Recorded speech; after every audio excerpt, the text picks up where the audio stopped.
Welcome back, students. Today in economics, we are going to revise lesson number 1, development. Let us begin with the meaning of the term development. Development refers to increase in per capita income of the nation and the decrease in inequalities, poverty, illiteracy and diseases. Once again, development refers to increase in per capita income of the nation and the decrease in inequalities, poverty, illiteracy and diseases. Development for different people. Students, each and every one will have different developmental goals, isn't it? My developmental goals will totally differ from your developmental goals. Now here they have given few examples. Let us go through it. Landless rural laborers. More days of work and better wages. Local school is able to provide education for their children. So what is the developmental goals for the landless rural laborers? Yes, more days of work and better wages. Also, local school to provide education for their children. Now let us see the developmental goals of prosperous farmers. Assured a high family income through higher support prices for their crops. Okay, so it is very clear, students.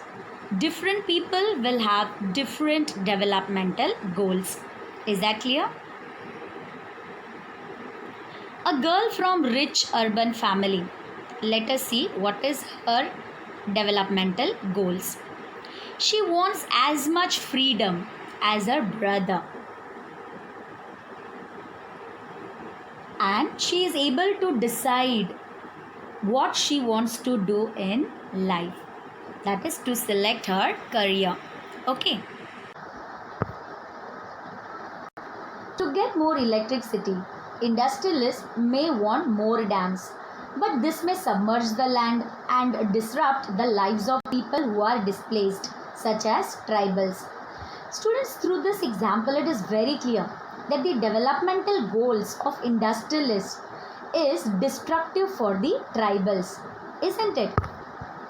So, we can derive the conclusion that different persons can have different developmental goals. What may be development for one may not be development for the other. It may even be destructive for the other. Now let us talk about income and other goals. Besides seeking more income, people also seek things like equal treatment, freedom, security and respect of others. They resent discrimination. So students, people prefer income, no doubt, but along with income, people also prefer equal treatment, freedom, security and respect of others.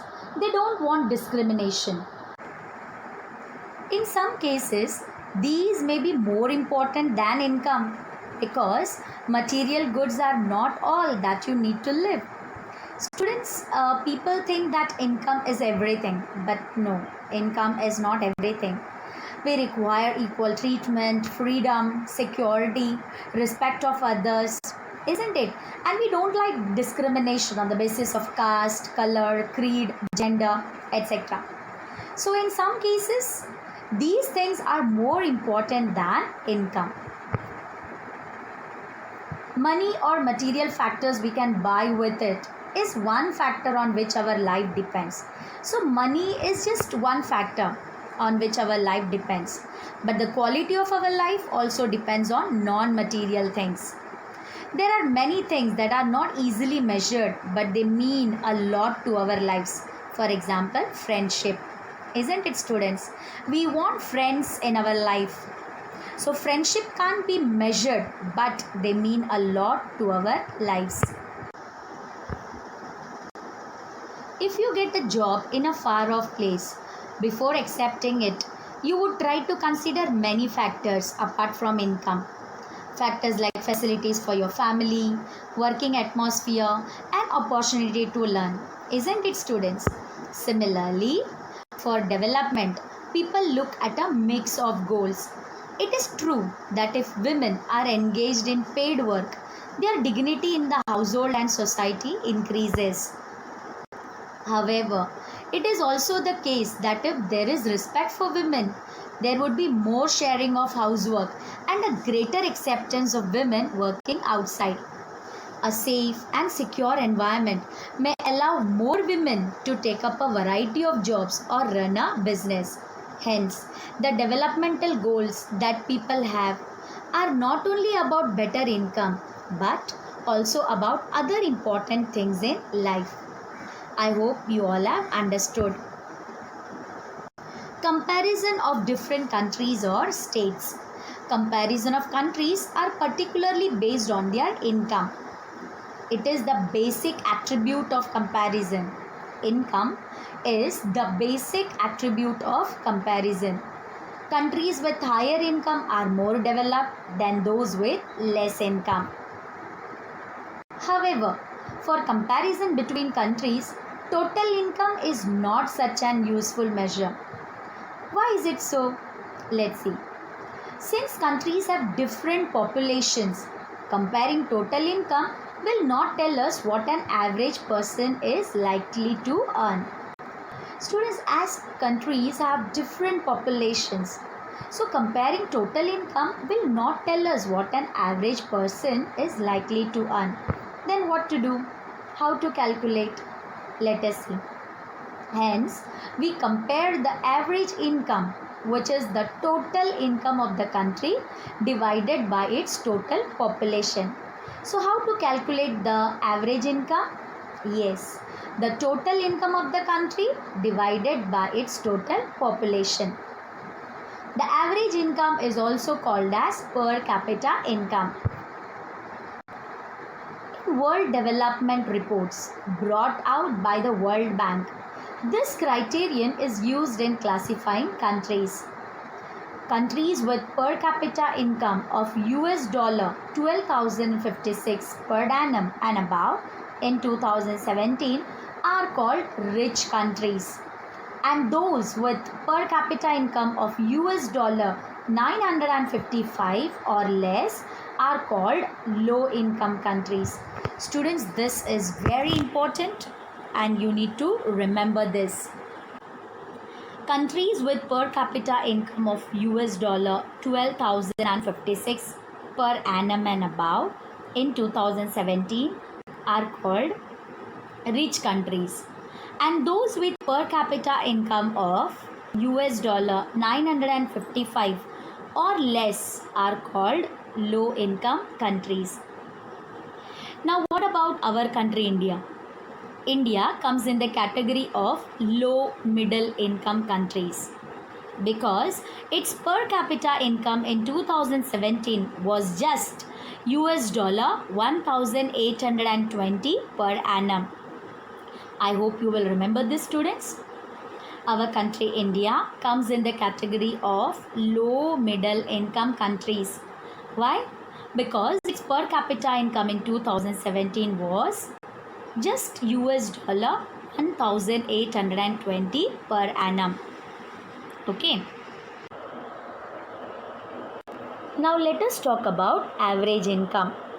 While averages are useful for comparison, they also hide disparities. Disparities means inequality. For example, let us consider two countries, country A and country B. For the sake of simplicity, we have assumed that they have only 5 citizens each. We have taken only 5 citizens each. Based on data that is given in the table, let us calculate the average income for both the countries. Let's begin. Students, do you know the formula for calculating average income? Yes, you are right. It's total income of the country upon population. Now, total income of the country for country A, you need to add 9,500, 10,500, 9,800, 10,000 and 10,200. Here you can see. And then you need to divide by 5. Now why you need to divide by 5? Because there are 5 citizens in country A. So your answer is 50,000 upon 5. Okay, and when you divide 50,000 by 5, you get 10,000. So the average income of country A is 10,000.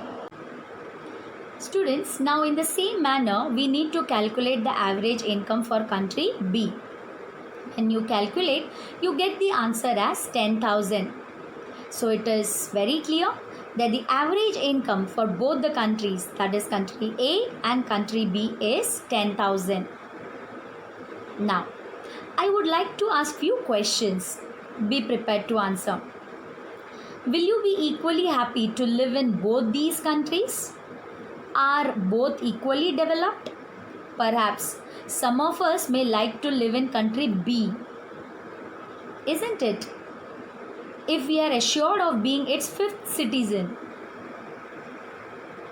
because the monthly income of the 5th citizen in country B is 48,000. But if it is a lottery that decides our citizenship number, then perhaps most of us will prefer country A.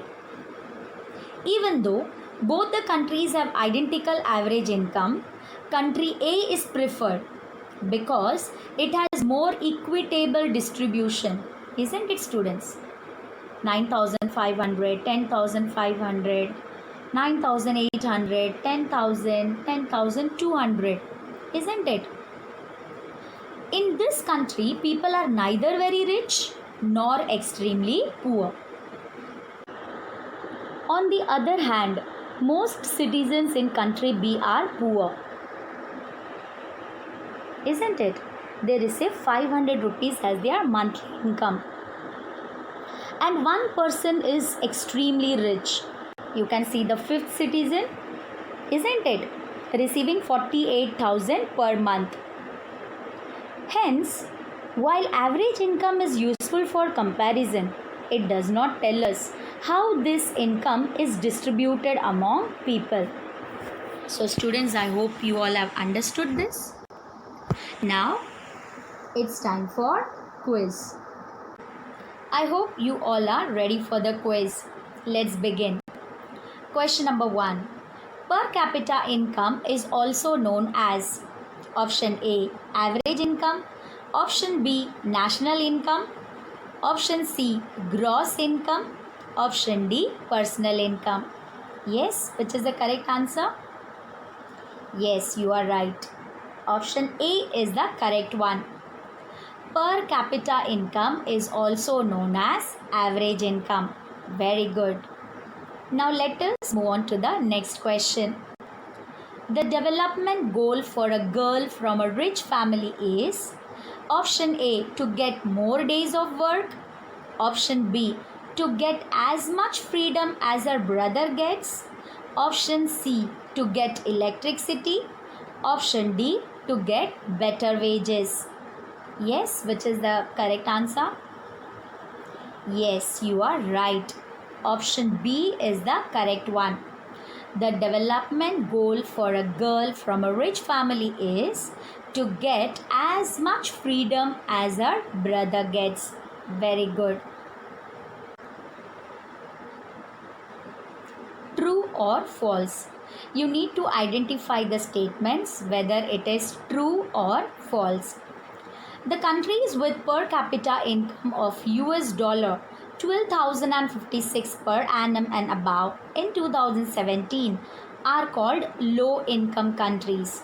Option A, true. Option B, false. Yes. Which is the correct option?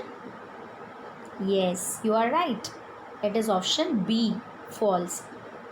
Because the countries with per capita income of US dollar 12,056 per annum and above in 2017 are called rich countries. Here it is given as low income countries. Hence this statement is false. Students, I hope you have understood whatever we have learned today. Don't forget to read the textbook. Okay, meet you in the next video. Till then, bye and take care.